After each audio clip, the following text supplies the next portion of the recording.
covering every county. This is your statewide newscast, Arkansas Today. Good afternoon. I'm Mallory Brooks. Thanks for watching Arkansas Today on this Wednesday afternoon.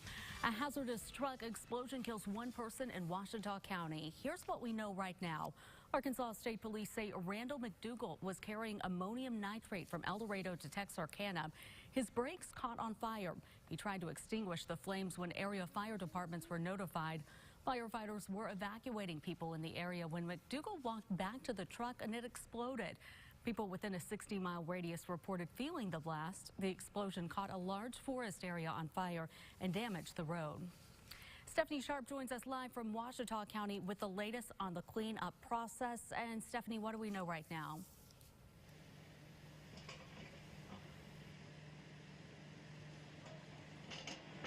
Good afternoon, Mallory. As you can see, this entire area has been cleared out. So this is the spot, basically a crater in the ground where that truck caught on fire and exploded today. You can see it is a large crater about 15 feet in. Arkansas Department of Transportation crews are now clearing that out because they have to reopen this road eventually at some point in time. But this was such a massive blast. I want to show this to you. So this is where the truck was.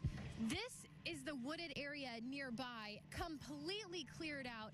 As you can see, there aren't any limbs on the trees. All the leaves are completely gone. It just crashed and exploded. And one thing that's really interesting, Mallory, is all around this area you can see there are parts of this truck just mangled up.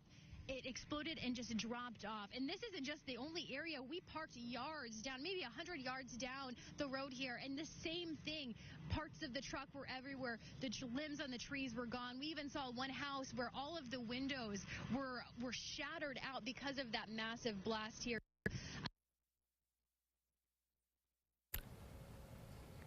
And that was Stephanie Sharp reporting live from Ouachita County. Unbelievable video you are taking a look at there from the explosion that happened this morning. The area was evacuated throughout the morning. One person is dead. Stephanie will have more throughout the day from Camden. Ammonium nitrate is most commonly used in the agriculture industry as a fertilizer. It's used as a component of explosive mixtures used in mining, quarrying, and civil construction. The chemical compound has been used in terrorism events, including the Oklahoma City bombing in 1995. In Springdale, a high-speed chase in a stolen vehicle leads to a crash and 4 teens facing charges. According to Springdale police, Tuesday morning, an officer spotted the stolen vehicle and attempted to make a traffic stop. The young driver refused and led police on a pursuit reaching 80 miles per hour. The vehicle eventually crashed on Elm Springs Road, striking a gas meter. All 4 teens were males between the ages of 16 and 17. They are being charged with theft by receiving. A man in Springdale witnessed the chase. Morning, doorbell rang and I come and checked it out, and red lights everywhere. I'm just glad that it stopped and got stopped and nobody got hurt.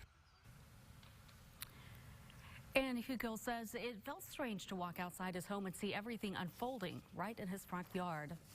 Rockland County, New York has declared a state of emergency over the ongoing measles outbreak. The declaration bans any unvaccinated child 18 or under from all public places. The county has the worst outbreak of the disease in the country, while another preventable disease, the mumps, is spreading on the campus of a major university. The reason, health officials say, is a growing number of parents choosing to opt out, meaning their children are not vaccinated.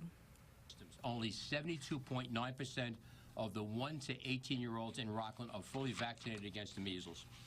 That is including the 16,958 MMR vaccines given to those who are or under-vaccinated since the outbreak began.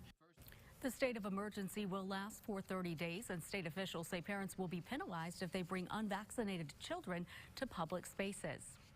A building at the heart of the Dixon Street Entertainment District will soon get a facelift. Mark King with 3 House Ventures purchased the building for a little over $3 million last October. King says he wants to modernize and renovate the century-old building. Preliminary designs for the building have been created for both a single tenant and for multiple tenants needing smaller spaces. It is the end of an era for the Tommy Hilfiger store on 5th Avenue. The company announcing the closure of their 22,000 square foot New York City flagship location.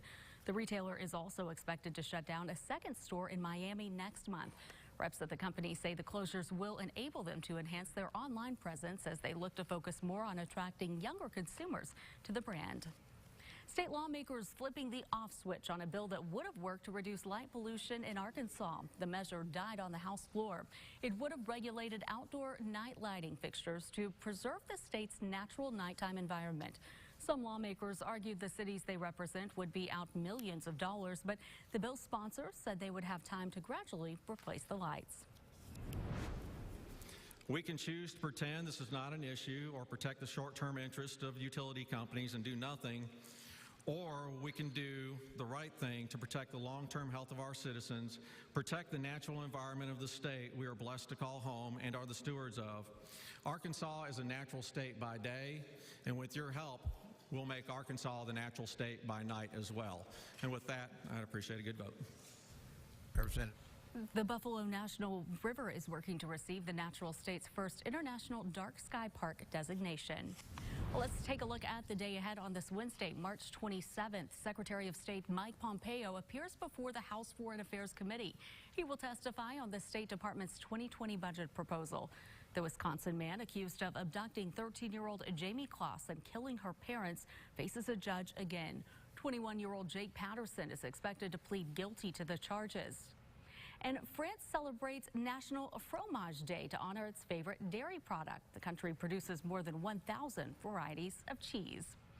And basketball history was made today. Back in 1939, the first ever NCAA men's basketball championship was held. The University of Oregon became the first team to win the tournament, now dubbed March Madness.